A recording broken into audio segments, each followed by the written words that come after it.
So as I was preparing for my trip to Israel, I was talking to my friend Esther to tell her all of the interviews that I have scheduled and all the folks that I'm going to talk to about Israel's 60th anniversary of independence. And she said, "Do you want to talk to my dad?" And I said, "Why would I want to talk to your dad?" And she said that he's 7th generation Israeli and lives in Tel Aviv. So I said, "Yeah, I want to talk to your dad." And here he is. I'm at the home of Danny Aleksandrovitch, and we are in his Tel Aviv home. And you were here when in Israel. You were born in 43, so you were 5 years old when Israel was established. Do you remember the way it was as a young country? Exactly. In 1948, I was 5 years old, and the population was 600,000 people. 60 years later, we are 7 million people, and I don't know, as a fact, any parallel to a country that has increased its population tenfold in 60 years.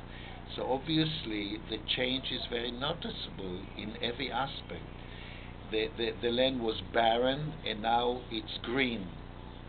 They were scarcely inhabited. Now Israel is a very dense, heavily populated, one of the most dense population in the world. Now, when you were a kid, you were also friends with Menachin Begin's son, I understand? That's right. He was my best friend. He lived across the street. I didn't know his name was Begin. I knew him by the name of Benny Kenigsofer. The reason for that his father was on the top list of the 10 most wanted person in the British Empire, and there was 10,000 English pounds of those days on his head, live or dead. And I remember him as a very, very soft, kind, very polite human being. And they portrayed him as being a terrorist, a vicious guy, a very dangerous one. Well, I just want to make a little sidebar here that it was Menachin Begin and Anwar Sadat that made peace with Egypt. So that's pretty historical to be friends with Menachin Begin's son. What was it like to hang out with him in his son's house, and in his house with his son as you're playing with your best friend? Well, after the signing of the peace treaty, he invited me to his house, a big house. He lived in a very modest house. We couldn't really hardly play in the house. We had to go to the street. But when he was elected to be the Prime Minister, he invited me and my family, even my in-laws, even my wife from Philadelphia, Ellen, came, and Michal and my two twin daughters were there in Jerusalem. Now, I was in Philadelphia in 1979 when the peace treaty was signed in the White House, and I would like to mention Mr. Carter, that he was instrumental in bringing Menachin Begin and Anwar Sadat to sign this peace treaty that changed the fate of the whole Middle East.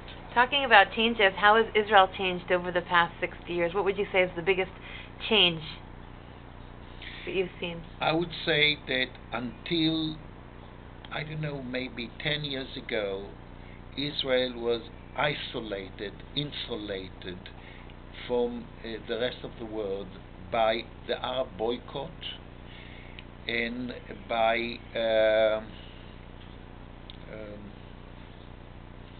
I don't know how to say it. We were apart from the rest of the world.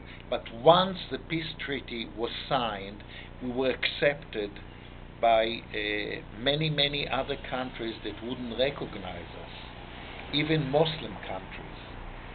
And the feeling is wonderful because we are part of the global village, and we can travel freely to many parts of the world we couldn't do it before.